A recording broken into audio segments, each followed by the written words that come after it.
High Pass Sharpening works on a similar principle to Photoshop's regular unsharp mask or smart sharpening tools by increasing the contrast around the object edges, but in a different and highly controllable way.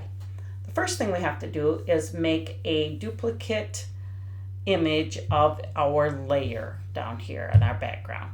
So you can either grab this and drag it down and drop it into the new layer icon, or you could do the Command or Control J for a shortcut.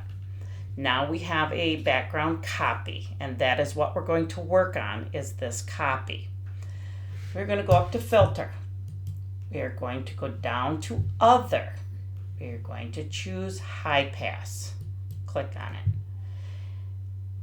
With this, my background copy does turn gray. Do not panic. To me, it looks like it's being embossed. What it's doing is choosing the areas of the lines and the outside edges that I want sharpened. This is a close-up view, and you can see the whole picture. What I like to do is actually look at it as a whole picture. It looks embossed to me. I can bring it up pretty high here, and as you can see, it will start showing me the areas that are all going to be affected and sharpened. I don't want that background sharpened. I don't want all these plants to be so sharp. My picture would look garish. So what I'm going to do is I'm going to move this slider until I get the look that I kind of like. And if you see here, we've got his fur on his face is embossed, and his eyes, I can see his tongue quite nicely. It's going to also choose the rocks in the foreground. It's going to choose some of the plants, but not a lot of the plants. You can see that this background is not being sharpened at all, and that's perfect. That's exactly what I want.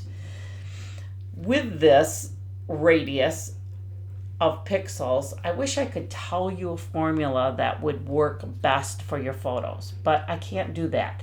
I have found that each photo is different, and for every photo, I have to adjust the radius accordingly. You will start to get a feel for what you like as you work with this and get to know this tool better. I like the looks of this. I like that his face is going to be sharpened up a bit. This looks good to me, so I'm going to click OK. Now my background copy over here is gray still. That's nothing to worry about. We're going to change the blend mode on that. The blend modes are located right here, and normal is the default setting. There's a down arrow, and I click on that, and I get a whole bunch of other choices. And the choice that I am going to pick here is I'm going to choose hard light, and I'm going to simply click on it.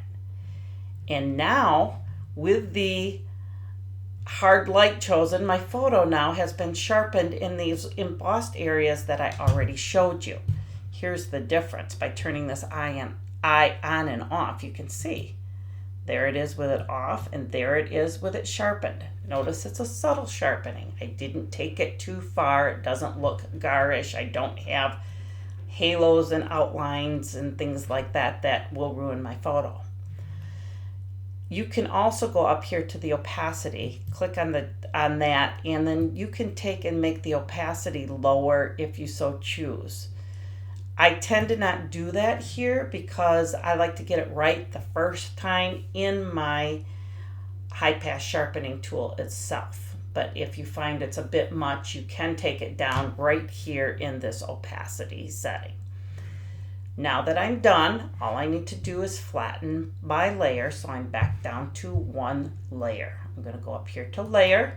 I'm going to go down to Flatten Image, and there it is. It is complete. I hope you like this High Pass sharpening tool, and I hope you're able to make it work well for your own photos. Thank you for being with me today. Have a great week.